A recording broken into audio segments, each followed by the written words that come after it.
back today. Again, we forgot to update the number on the episode. It is episode 41, in case you're keeping count. We're still here, though. Who are we? We is always me, Danny Thompson, your host, who has yet to take a day off because I am dedicated to counting down the horrible, illegitimate, mean-spirited days of the Biden regime and all of their misdeeds, misgivings, and evil plans. Yes, the evil plans of the man we like to refer to as the thief in chief. Yeah, not the commander in chief, the thief in chief. Yeah, the thief in chief. Yeah, he loves it. Thief in chief. Sometimes I can't keep up with him. He won't stop. All right, so here we are. Glad that you're with us. Have a little bit of a different show. Going to have a very detailed inside information during our God formation segment that is mind-blowing and somewhat involved. You want to share that with your friends. There's things coming, ladies and gentlemen, that no one ever thought they'd even know to think about. But anyway, we get started with our poster child for the Biden regime, Dr. Rachel Levine. We have a new song today. We have a new song. Actually, it's the same song, but moved a couple of segments around. So there's a little bit of choppiness in it. Emmylou Harris.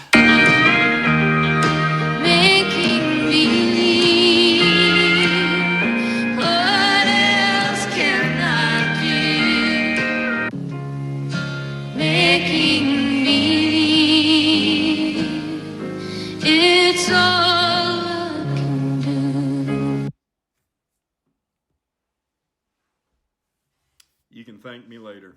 Making believe is all he can do. So that's really all the transgender stuff we have today. After it seems like weeks and weeks of new things, that's it today. Just all of them making believe, and that's all they can do. Actually, we had a very detailed story on how a transgender black woman saved the town of Nashville or someplace in Tennessee after the Civil War, and was the first black woman, which wasn't a woman, to testify before Congress. And but it was a man who dressed like a woman. Thought he was making believe. That's all it is. Where does all this come from? Comes from evil hearts, ladies and gentlemen. You can read their thoughts and their guidance from the Secular Democrats of America at seculardems.org. I keep showing that because you need to read it to understand. If you've read it, well, then tell somebody to read it with you. Come on. What do we have, though? In spite of their desire for everyone to have an abortion, we have this from Life News. Is that what it is? Yes, Life News. Planned Parenthood abortion businesses close 3 centers in Washington state. Yes, happy to hear that news. 3 centers in Washington state. Why? People aren't going for abortions. Plus, they're not getting all that federal money again yet. But, wait a minute, what's happening here? As we are in the dark days of the Biden regime, they're hoping to get more money soon. And just all their horrible, horrible plans. What did we call it yesterday? A conglomeration of evil? Something like that?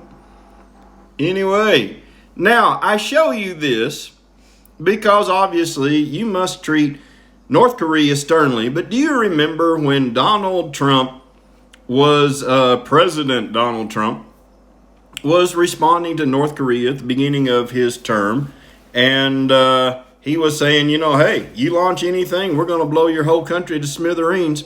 And everybody went crazy. Oh, you're provoking them, you're doing this.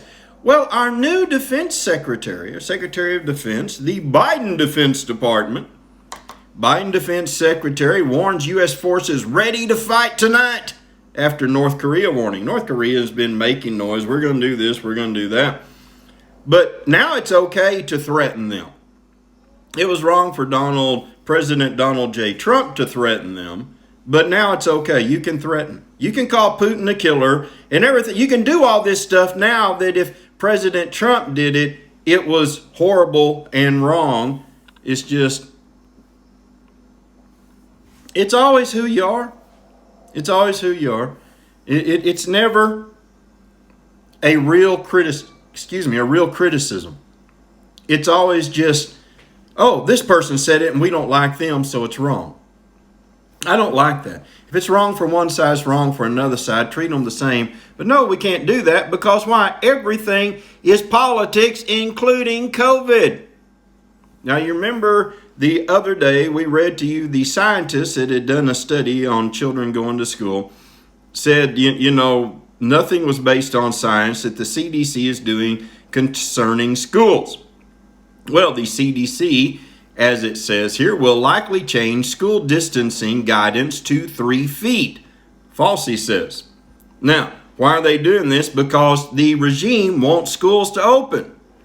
Now, why didn't they already do it? They had the science to back them up because they wanted schools closed to look bad on President Donald J. Trump. They just didn't count on one thing, teachers' unions not wanting to open. And remember, most of the stimulus money is going for next year. That's already been said by Jen Psaki in her press briefings and even the Secretary Cardonas, the Secretary of Education. Most of that's going to go for next year, but we're going to get reports to make sure they spend it right. Yeah. Well, now they're changing the guidance from 6 feet to 3 feet. I don't know if they still require plexiglass, but the nation's leading infectious disease expert. If he is our leading infectious disease expert, we're in trouble and have been for a long time. Says he expects the Centers for Disease Control and Prevention to update school reopening guidance to reflect that 3 feet of distancing between students is safe. See, they just make this up. Does anybody get this? They just make it up.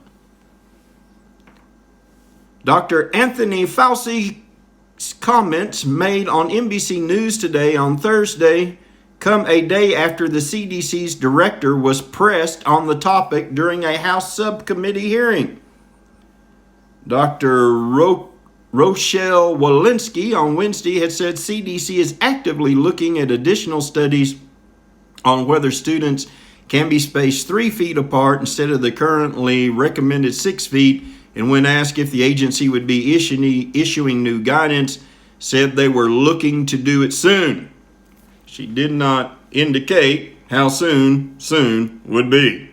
I kind of ad-libbed the rest of it there. And that's all political pressure. Just like suddenly they thought, you know what? We can change the rules on migrant detention facilities where all those kids are. They can put more kids in there. Yeah, they'll be safe. Yeah, we can do that. No political pressure at all. They just, one day, we're just too tough on those migrant facilities. Yeah, don't believe when these people tell you they're not talking to the CDC. They're waiting for them. And don't believe the person that's about to talk to you who this group says this. Lies, that's all I ever get from you. Yes. Is that the Ventures? I don't remember who it is. But we have our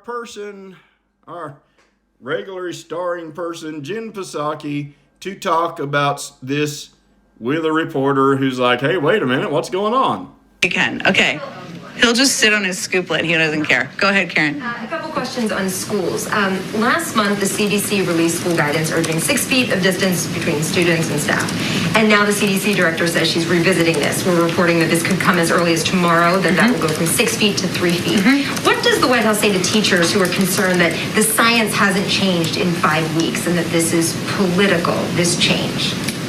I would say that the CDC is full of health and medical experts, including Dr. Walensky, who would be the last person to characterize herself as political. She is a medical health expert, and she has looked at this through the prism of how we can take steps to make it safe to reopen schools and is constantly evaluating how to ease some of the restrictions. And there are, of course, more that often you've all have asked about in here, which are good questions. What about travel? What about masks?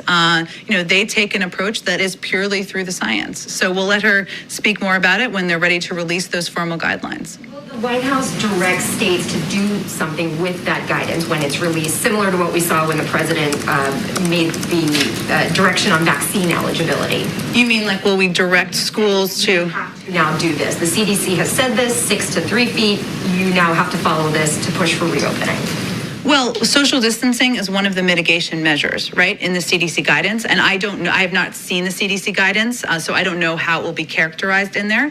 But I would certainly say we'd have Secretary Cardona, who was just here yesterday, work with schools and school districts to implement. And social distancing is one of the steps, masking, testing, vaccinations, and see how it can help reopen schools more quickly. And you want to see this, kind of overnight, go from 6 to 3 feet in the schools that are open right now and possibly increase the number of students that can be in the classroom before the end of the year? I don't have a timeline for it. I don't anticipate we'd ask any school to do something immediately overnight, but it will just be additional guidance, which a lot of schools are looking for from health and medical experts on how to safely reopen schools and ensure that the parents in the community, the teachers in the community, the students feel safe going to school. And this just, as they're considering options, this is one of the options one of the mitigation steps a school can take. Yeah, now you can go from 6 feet to 3 feet because, science changed just like that. Isn't that amazing? They would probably, if Trump was still president, they would be telling you to go from 6 feet to 9 feet. I'm just assuming. I don't know. How would I know that? What else do we have in our bag of tricks? Another 770,000 Americans filed for unemployment benefits last week. Of course, if you watch the interview of pretend President Joseph Biden with George Stephanopoulos, then you know that he's going to put 7 million people back to work with the American Rescue Plan. Wait a minute. What do we have for the American Rescue Plan? We didn't know we were going to mention it, and she wasn't ready. Here we go.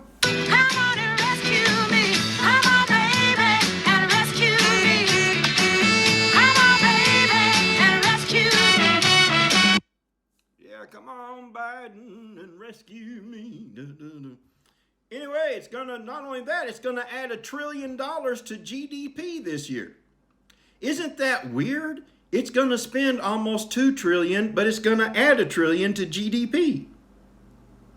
These people are nuts. It's not going to do any of that. Anyway, people are still losing their jobs, still being laid off.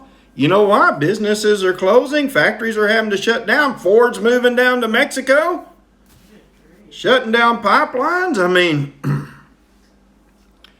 It ain't stopping, and Biden ain't doing anything to help. What he's doing now that the American Rescue Plan is passed, people are starting to get worried about it. Economists concerned about impact of stimulus, tax foundation president. Yeah. And amount of people are going up, and see, unemployment was supposed to be down. But see, there's a thing you've got to do to get unemployment down. Let's see, what would that be? Send them more money? No, that's not it. It's got to be something else. Oh, yeah. What was that again? Yeah, that's it. You got to open up. It's not that hard, ladies and gentlemen. It's not that hard unless you think through the government lens of stupidity. COVID pandemic took U.S. debt to level that may start major problems, economic research firm founder says. Yeah, really? We've spent, not including regular budget, not including the regular budgetary expenditures, but we've added on top of that, how many trillions just in 2020? Now we're starting 2021 off with 2 more trillion plus. Yeah, it's going to have, it can't not have an effect. It can't not have effect, because also what we're doing with the earned income child tax credit, I mean, good grief, it's not earned. You didn't earn it. Anyway, America, the only country in the world where you can earn income by not making enough income. Oh, you're working to not make enough income, earned you some income. Anyway, just let your head settle there a moment. No, see, we're going to stop people from working because we're going to send them $300 a kid. Why would you go out and work? I mean, get away from the kids. You know, what else? All right. What? Oh, we have, speaking of expenditures, this is a new HUD Secretary, Marcia Fudge. Been on the job a week, replaced the wonderful Ben Carson, who was one of the most compassionate men, ran his department very well. But just listen to this. Listen to this. If I can, Secretary Fudge, thank you for being here. We appreciate your time today. The head of the National Housing Conference said that HUD's ranks have been gutted, morale has never been lower, and the challenges to HUD's constituents have never been higher. Just in simple terms, can you describe the state of your department as you take it over today? Well, I would say this to you, and I actually had the opportunity to talk to the president about it since I've been here. We are thousands of people short of where we ought to be.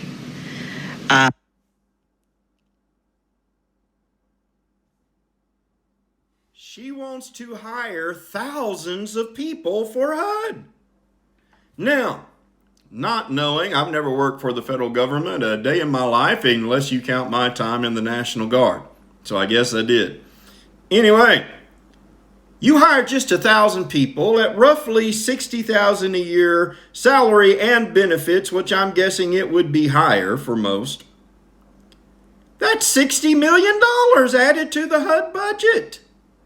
We're already giving away millions and trillions and kabillions and whatever else we can give. Here. Oh, you need another million? Take it. I mean, what? Thousands? So just 2,000? That's 120 million added to HUD just to pay people. What? These people are yeah, that's what I think. You don't know what you're talking about, do you, sir? Yeah, it's the new game. Who gets the you don't know what you're talking about for the day? Usually guest stars. She doesn't know what she's talking about. You can't just, we need thousands. Ladies and gentlemen, just, everybody needs to just carry around an adding machine and just, you know, cha-ching, cha-ching. Just interesting. Nobody cares. It's not their money. It's your money. Now, this will shock you. Sharp rise in gas prices due to Biden's energy actions. Florida Senator Rick Scott. Really? Really? How many already knew that? Yeah, raise your hand. If you knew that, yeah, we all knew it, didn't we? I mean, the guy wants us paying $5 a gallon gas. Biden administration, speaking of $5 a gallon gas, Biden administration to be sued by red states over revocation of Keystone XL permit. Suit argues president lacks authority. Long article. I'm just going to tell it to you because I've got more to do today than just talk about people's lost jobs for no reason and destroying states' economies and all that stuff that the Biden regime thinks is fun. Oh, what can we destroy today? Is there any states we can pick on, or do we just do a business or something? They say that the president does not have the constitutional power to revoke the pipeline because Congress passed it way back in the Obama days, and they gave Obama 60 days to reject it if necessary due to environmental concerns. Obama never signed anything objecting it. He signed the bill into law, and then President Trump finally gave it the go-ahead, And they are saying that pretend President Biden just doesn't have the ink to get this one done. Yeah, his pen went dry for this one. And it seems to be a very good argument based on the Constitution. But, oh, yeah, the courts don't care about the Constitution anymore. Could be a problem, but we'll see. So stay tuned. Yeah, stay tuned to this. This guy, you've missed him. John Kerry was pictured on a plane with no mask, and American Airlines said he shouldn't have taken it off. You say, wait a minute, he's wearing a mask there. But no, we are prepared. The maskless Kerry, hide the kids. They shouldn't have to see this scene. It's scary. Kerry without a mask is scary. And this person, Chef Andrew Gruel.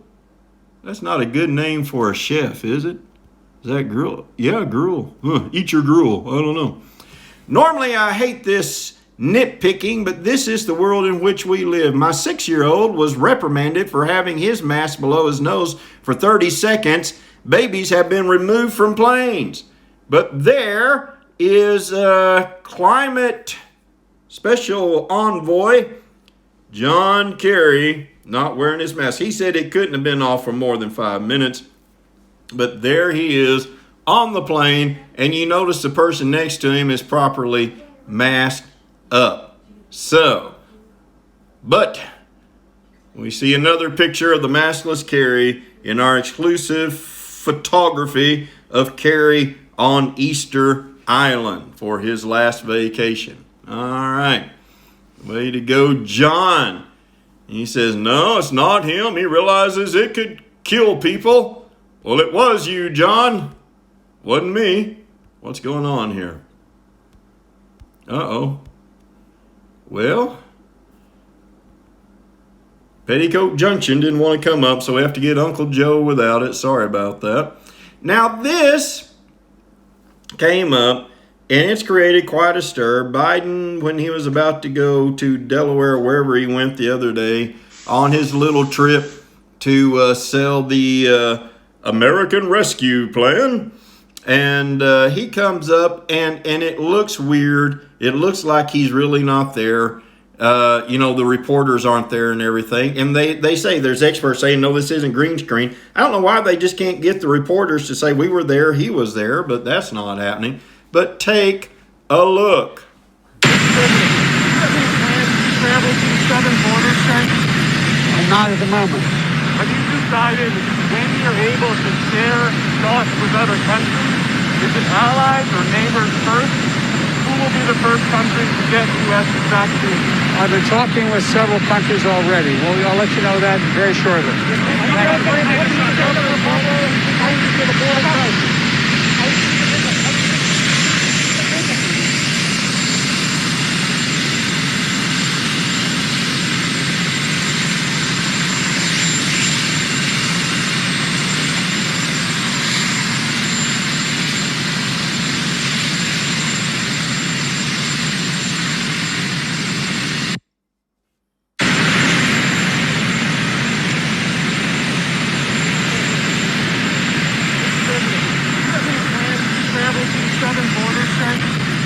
Not at the moment. Have you decided when you're able to share thoughts with other countries? Is it allies or neighbors first? Who will be the first country to get U.S. vaccine? I've been talking with several countries already. Well, I'll let you know that very shortly.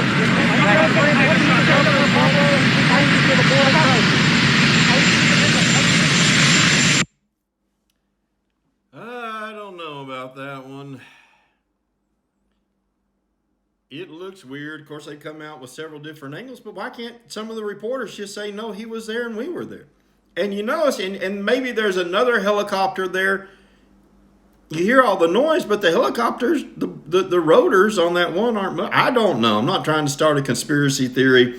It just really looked weird when his hand went through the microphones, and I don't know how another angle is going to do that, but was he there or not? I don't know. It is Biden. He's pretty slippery. And the question, of course, about the border, he says he's not going to visit. I had seen a Fox report that said he was going to visit, but either they got it wrong or they pulled it back. But he was also asked about giving vaccines to other countries. And today we found out, oh, we do have some extra vaccines for Canada and Mexico, about 1 million each, or a little over, even though we're running a little short here in the U.S., but it's AstraZeneca, and we don't want to use that, I guess. I don't know. It's just all weird. NBC reporter, there's the thief in chief. NBC reporter admits White House used COVID to limit press access, avoid tough questions for Biden. And the report goes on to say it was a gathering together of reporters. Do we have anything else with that? No. And they were talking over media, getting ready for the press conference to come.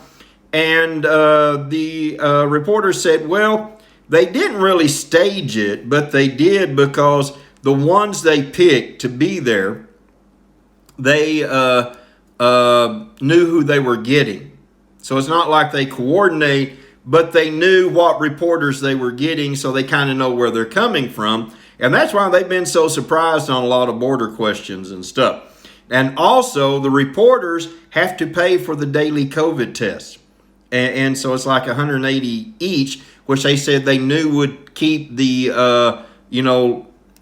lower budget news organizations out.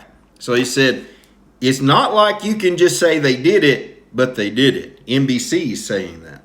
So, and they, of course, not your conservative news stronghold, are they? So, anyway, I thought that was interesting, especially with the upcoming press conference. Now then, here we have Trump coming down the escalator. This is interesting. I haven't given a lot of election news because my job is to chronicle the downfall of the Biden regime and what they're doing to our once great country. Michigan judge rules Secretary of State's absentee ballot order broke the law. Yes, just like President Trump was saying in his lawsuit, a Michigan judge ruled that Democrat Secretary of State Jocelyn Benson broke state law when she unilaterally issued rules related to absentee balloting, legitimizing a key claim made by the Trump campaign in its legal challenges to the 2000 election. State Court of Claims Judge Christopher Murray ruled last week that Benson, a Democrat, did not follow the proper rulemaking process when instructing voting clerks in October to presume the accuracy of absentee ballot signatures, and the guidance is now invalid, according to the Detroit News. So, down in Motown, things aren't circling just right, are they? Yeah. So basically, what the Secretary of State did, it told everybody, don't check signatures on absentee ballots, which would also include the mail-in ballots, etc. Just accept them all. And that is not right because the Secretary of State in Michigan, as most Secretary of States in most states, does not have lawmaking authority on her own.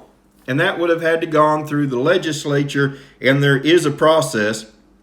So as that guidance is now invalid, especially the judge said it wasn't issued a suggestion, it was issued on this is what you do. It was issued like that as a command, not a suggestion. And so anyway, that guidance is now invalid, which I would guess, it did not say in the article, that leaves the way to go back and to start checking signatures.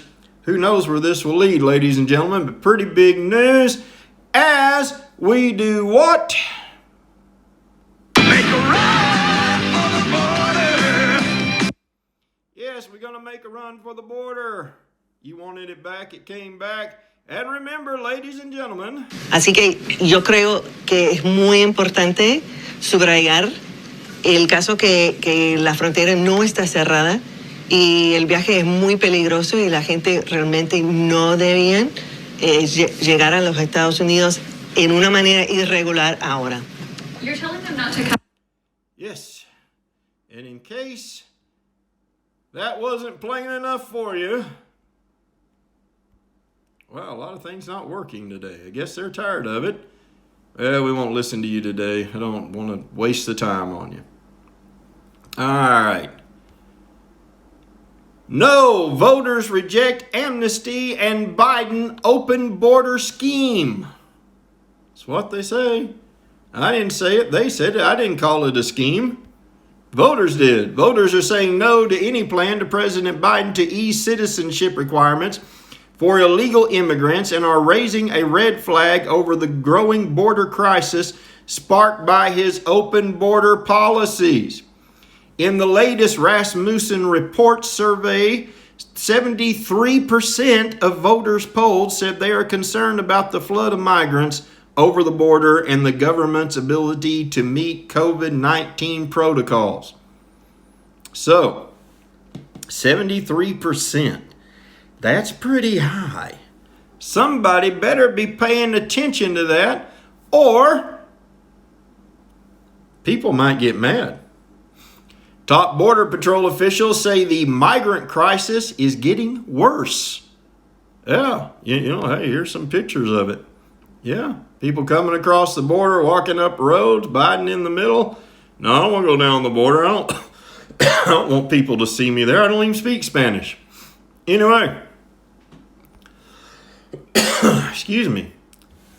Amarillo has become the pollen capital of the world. I want you to know that.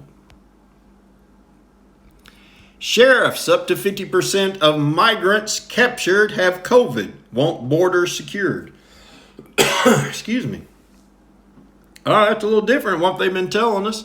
Somebody's wrong, either the sheriffs who are dealing with it or the White House. Somebody's not being truthful with us. Where would your money go?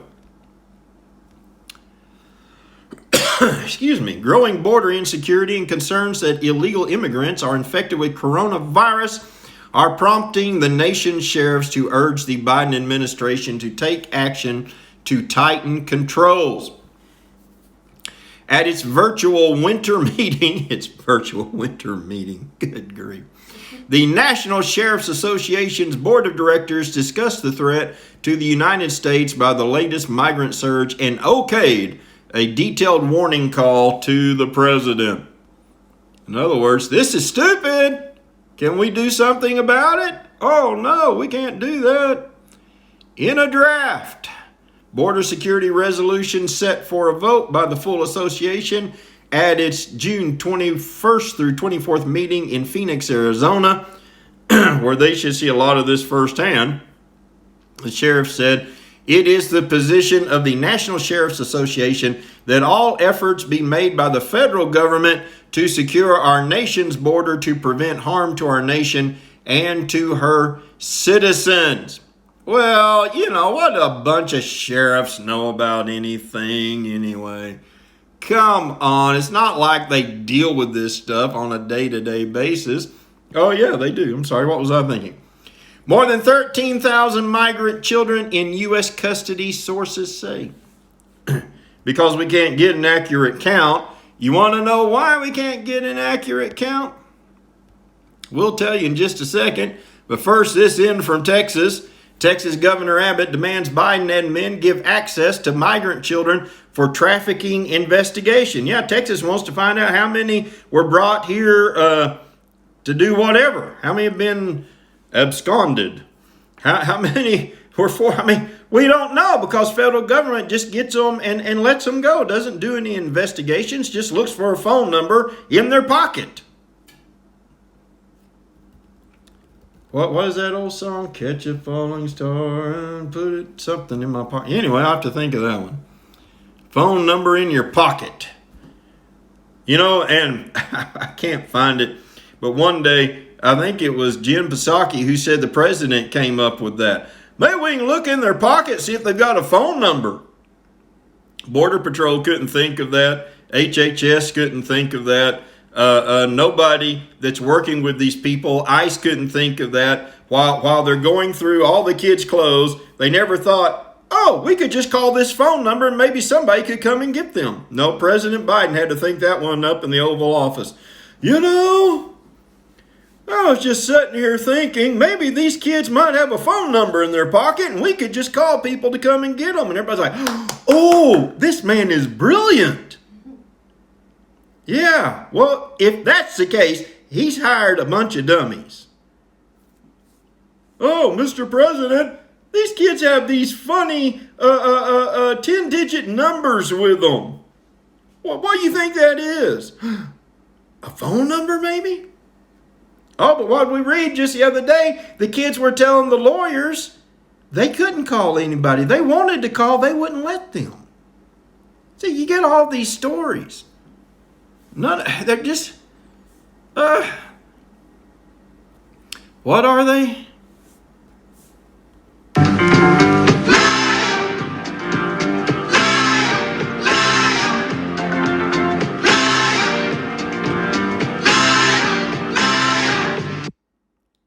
They just, it's a web of lies. It gets tiring, really. Doesn't it get tiring to you? I mean, where are we in this? I'm already a Texas governor. What was that one? Oh, yeah. Border Patrol prevented from talking to media. See, Jen tells them in the news conference, go ask the Border Patrol. But now the Border Patrol is supposed to have a gag order on them. Can't talk. White House committed to transparency along the southern border while refusing media access. In other words, oh, just believe what we say. Believe what we say. Well, we have some questions to Jen over that so we can believe what she says. I won't ask about other countries then as well. Okay. But let me ask about immigration. Yeah. If I can quickly. The president has made it very clear in his recent interview that the border is not open, effectively that it's closed, except for these unaccompanied minors right now under humanitarian grounds being welcomed into the U.S. But as we speak, crews from multiple outlets, including those from NBC News, are at the border. They're seeing many migrant families being accepted, young families being accepted into the country right now. So can you square those two when the message was that families and individuals were being sent home, but unaccompanied minors were being kept? Why young families are in fact being kept here in the U.S. And detained? Well, we've talked about this a little bit in here before, we are still applying Section 42, which, and with the exception is, of course, unaccompanied minors. There are limited scenarios, limited circumstances where we are very limited, I should say, where families are coming across, going through proper protocols at the border, being tested, and then having their cases adjudicated. Part of this is that, part of the reasoning is that, of course, we've closed Matamoros, and there has been some less participation in keeping some of these families in Mexico than in the past. In many of these policies we have supported, but the vast majority of people, vast majority who come to the border are turned away. The border is not open. These are very limited scenarios. Sorry, I just swallowed some mask here. It's okay. We've all been there. How limited is very limited? How many are being allowed in as it relates to families? And specifically, if the message that the president was sending this week is that the border is not open, what is the message to those families, given some are being allowed in right now? The message continues to be, I'd be happy to provide you the numbers. I think CBP has the most up-to-date numbers, so I'd point you to them, and they provide those regularly. We'd certainly support that. I don't have them in front of me right now. I would say the message continues to be, now is not the time to come. The vast majority of families, of individuals, are sent back, are not welcomed across the border, and that's a message we will continue to convey clearly. And just to follow up, you talked about how the president saw those photos in one of the recent briefings as it relates to these shelters, detention centers, decompression centers. I'm not sure what specific photos he saw. We asked yesterday, we'll ask again today. Can you provide those? Will you provide those to the American public to see what it looks like there right now? Well, first let me say that the White House and we all in the administration support finding a way to grant access to the media, to the HHS and OR facilities or the shelters where these children are staying for a temporary period of time before they are placed with family members or with sponsored homes. The Office of Refugee Resettlement has not been hosting, as you've noted, media tours of unaccompanied children facilities currently due to the COVID-19 pandemic, but we remain committed to transparency. and we're considering potential options, and we hope to have an update on that soon. So even if we didn't get a tour, can you provide us the photos that the president was provided? There was a private briefing, an internal briefing from several weeks ago. We typically don't provide those materials publicly, but we do want you to be able to, or a pool of media, to be able to have your own visuals and get your own footage of these facilities. Well, we're letting, not letting them in, but, this, we closed the Madam Morris and this, and Mexico isn't taking them, but, no, it's not. What were we talking about? Oh, no, we want transparency. We can't show you those pictures the president saw, but we really, we really want you to be able to go down there and take pictures and see people and check everything out. And what if we just knew who was in charge of that? Oh, yeah, we are. Yeah, we're keeping you from it, but we're all about transparency. We want you to see. Go and see if you can. Go ask Border Patrol. They'll give you the numbers. No, they don't. They won't, because it's all, oh, no, HHS is over that. You'll have to go talk to Homeland Security. You'll have to do, no, that reporter yesterday. But you're in charge of them. Oh, ladies and gentlemen, isn't it just all... I'm telling you, Trump administration could never get away with all this. Lovely shot of the Rio Grande River. CNN. Now, this is CNN, so you know they're trying to be kind to the admin, to the regime. CNN at the border, why migrants say they're making the dangerous journey now. I wonder if we could figure that out. Because someone said... I can't do it because he's not working today. I don't know what's wrong with that video. Okay, it's Rio Grande River. What does it say? Near the South Texas city of Hidalgo, dozens of undocumented migrants, mostly women and young children, descended a hill on the Mexican side of the border in an orderly procession to go down into the river. Anyway, thought of a song, but okay. The sun set Thursday over an all too familiar portrait of desperation in the Rio Grande Valley. Some women carried wailing babies. Isn't this good writing? Some women carried wailing babies, while others hauled bags of belongings to the edge of the muddy river, where a group of men awaited them with life vests. Wait a minute. We can't leave it there with the life vests. We must go on. The sun... Oh, wait a minute. We already read that part. Can we keep these slides straight, please? Hauling bags, well, met them with... waited with life vests to take turns crossing from Mexico to the United States. That day alone, authorities said 2,000 migrants were apprehended in the valley. That day alone, that was just Thursday. 2,000 migrants, ladies and gentlemen. Not people crossing illegally, but migrants in the pretty sunny day with wailing babies. Now, these babies were in the arms of their mothers. They were not unaccompanied, okay? You notice the difference. From Honduras, several migrants shouted at a CNN correspondent who asked where they were from. Some have been traveling for months, fleeing violence, poverty, and the destruction wrought by a pair of hurricanes, exactly what the administration tells us all the time, they said. CNN observed the raft make about half a dozen trips across the river. We come for new opportunities, said one man who traveled with his wife and young daughter. The scene reflects a surge of migrants, particularly children, challenging the new administration of President Joe Biden, who entered office promising what? Promising what? Let's go to slide number 5. Here we go. Promising entry. The scene reflects a surge of migrants promising to reverse the hardline policies of his predecessor. Yeah, you can come. U.S. officials have attributed this surge in part to instability in the region, exacerbated by the pandemic and perceptions among migrants of more welcoming immigration policies under a new president. You think?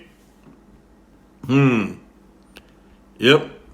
I can't imagine that would be why they're coming. Had to count, see where I was at.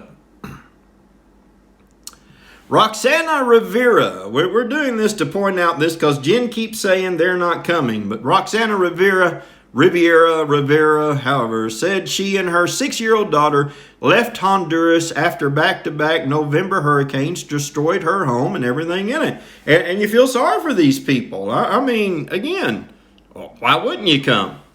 Word back home, Rivera said, was that the U.S. was now allowing people with children to freely cross the border, which wasn't entirely true. Not entirely.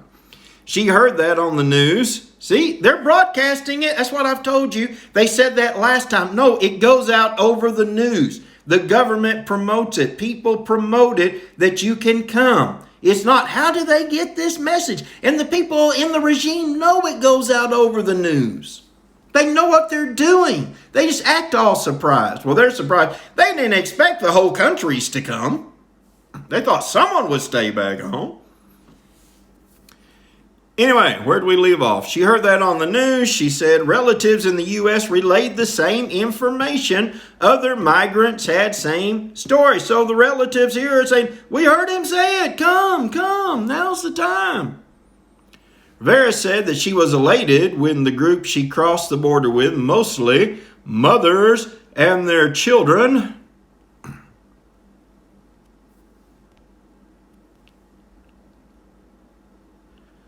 was picked up by border agents. The migrants were processed, then taken to a bus station in Brownsville, Texas, where they were tested for COVID-19 and offered supplies by nonprofits before their release. She planned to stay with relatives in Houston while her immigration case is processed. They weren't turned away. They were brought in. See, they keep saying, oh, we're turning everybody away. Then how in the world did she get to Houston? See, it's all lies. Oh, and I'm running short on time. There's always too much show. There's too much going on. These people keep a horrible pace of horribleness. But we have time for some God formation. I don't know. We will see what we can do here. We've got a little bit of time. All right, go away. All right. Okay, so quickly. Where are we at? Yesterday was the 17th. Where is that?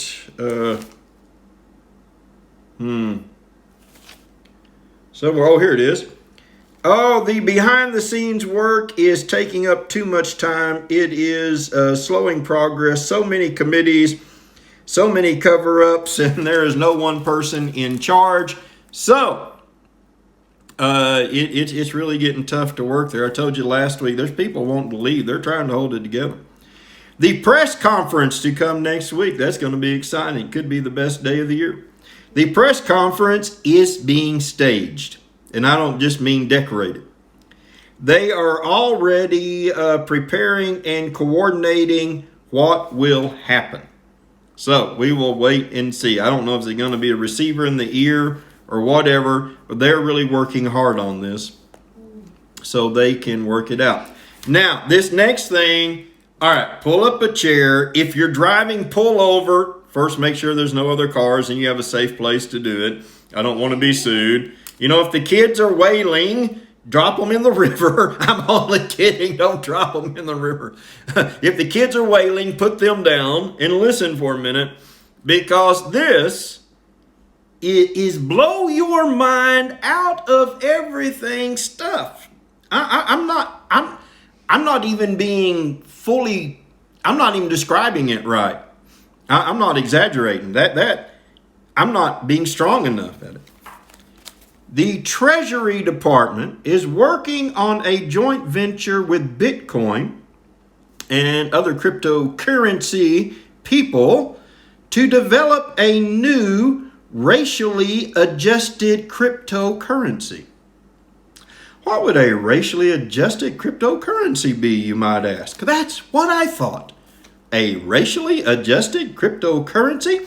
Remember, we are about equity, not equality. There is nothing more equal than handing someone a dollar bill. Each person has then a dollar bill.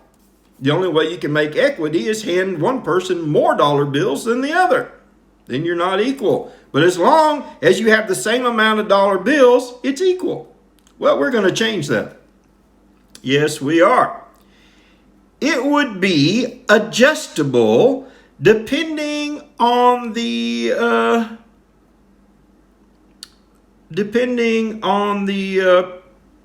person depending on who uses it, and depending upon where it is used. In depressed areas, it would have more buying power, and more affluent areas, it would have less. Now see, at first, it would be adjusted for area.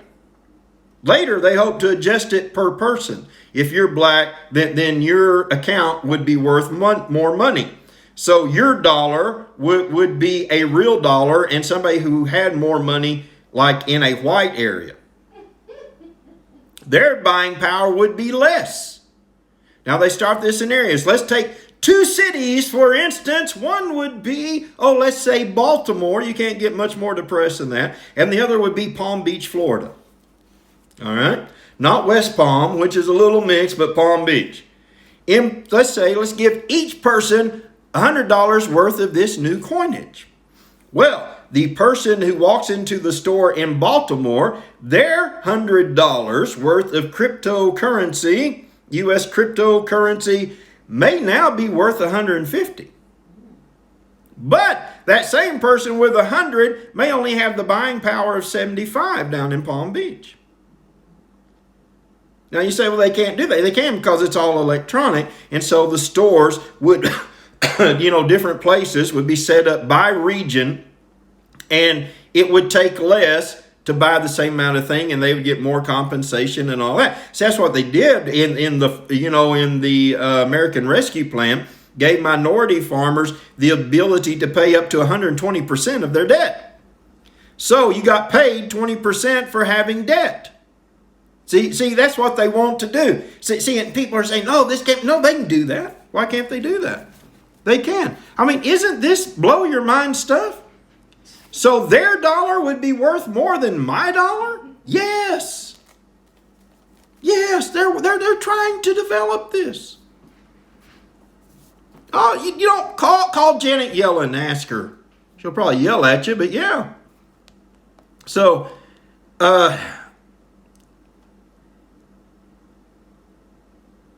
in trade, now this, especially if you want to travel abroad, in trade, it would adjust according to the partnership with the country, like a wholesale house. If you ever bought anything, from a supplier or anything, a wholesale supplier, they have different price breaks for people according to how much they buy and how good of a customer they are. So your money might be worth more in say, France than it might be someplace else. And so if you go to France with $100, well, you might have the full $100 worth. But say if you went to Russia, your $100 may be only worth you may only have 75 to trade there. And so it's all situational. See, it's wherever you go. Now it goes on. I mean, these people aren't kidding around. This is weird stuff.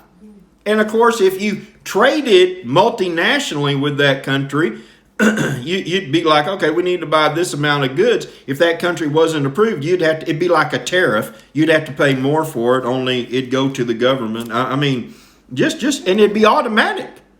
It's not report later. No, it's automatic. Your money would be adjusted depending on where you are and who you're doing business with.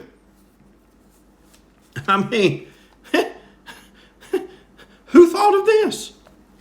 What evil mind thought of this? Good grief. It's just, so the world would be fractured. So you'd have better, and the world, and everything would be factored independently from private agreements. So let's say the Bahamas, they want in on it, so they have to do a private agreement. No room for fraud here, huh? it can eventually deduct what is owed to the government. As you receive so much, it will automatically move taxes, etc., into your government account. It's say your federal government. Okay, instead of the company having to deduct the money from your paycheck and send it in, it would be automatically deducted from your currency account. It'd just be gone. If you are a business and you will owe taxes, it would just be deducted. Once you receive money from a job, the tax portion would be deducted, where applicable. Sales tax, state governments and city governments, if somebody comes in and buys, $1 and then it's got 10 cents tax on it, they would at the end of the day, or maybe at the same time, deduct their tax portion automatically. I'm not making this up. This is what they're working on. You say just all that electronic? Yeah, so it get into your account. Because see, it's not going into the register, it's going into your account, and it would go in as a sale. And it'd be like, okay, $1.10, this much of it is sales tax, this much of it is federal tax, whatever. And it would just zoom over to the government's account. So, told you yesterday, they're even looking at tolls on U.S. highways to pay money. I mean, these people aren't sleeping. They're working overtime. So,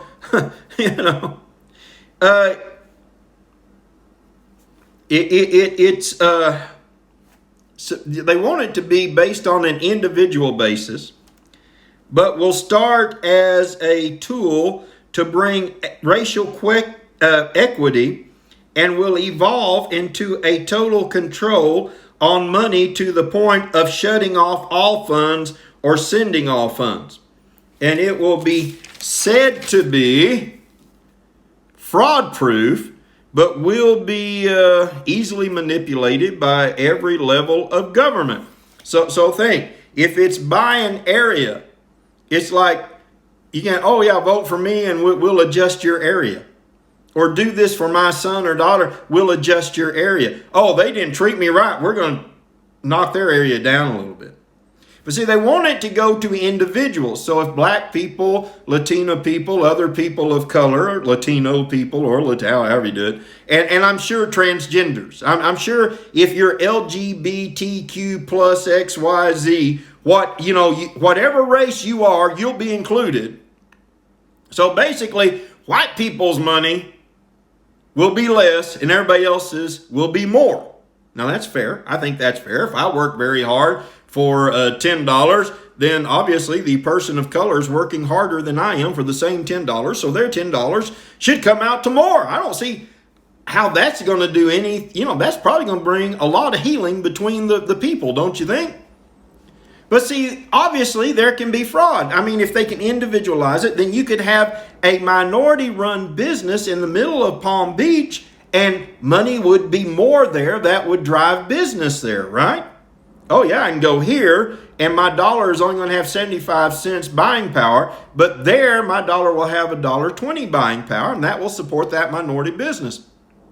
Well, that what'll happen, people just start using minorities as fronts the way they do for small business loans.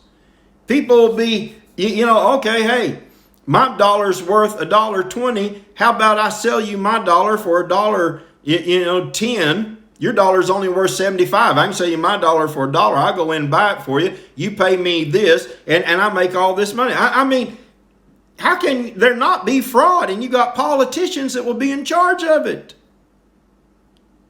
Oh, your city didn't vote for me, didn't vote for our party. I bet you're a little too affluent. We're going to knock your buying power down. I mean, I don't know, ladies and gentlemen. This doesn't seem very nice to me. Maybe you think it's good. I don't know. I don't know. This will also control. This will control which lenders and investment firms that one goes to. Because don't deal with that bank. They're not very good racially. So you can't go borrow money from there, because if you borrow $50,000, it'll only be worth $45,000, but you'll still have to pay back $50,000 because that's what you borrowed. Yeah, don't go to this investment place. We don't like what they're doing, and your investment amount will be knocked down. So will your return, but you'll still owe them that kind of money. So this is total control and completely dependent on government evaluations. The Fed can be bypassed. See, this was the part that was strange to me. Why isn't the Fed involved in this? But they want to bypass the Fed's lending ability to control this. All right, but the Fed will be able to step in to coordinate and to develop interest policies and to interest policies and stuff like that, and bond policies, and that's what they're working on. That's what they're trying to get done. Yes, your friendly neighborhood Biden regime is trying to completely control. Can you imagine that? I mean, people are going to want to move to depressed areas, which will make it not depressed. Baltimore will be the place to live, and Palm Beach will be the depressed area. It'll flip. I mean, this is nuts. This is nuts. That's what they want to do. I told you it was big. I don't know. I didn't describe it well enough, did I? I don't know. Is that wild? That's to me, that's... Anyway, that's all we got today. Isn't that enough as your little head is spinning? I don't know. And they've got the technology to do it. Anyway, bye.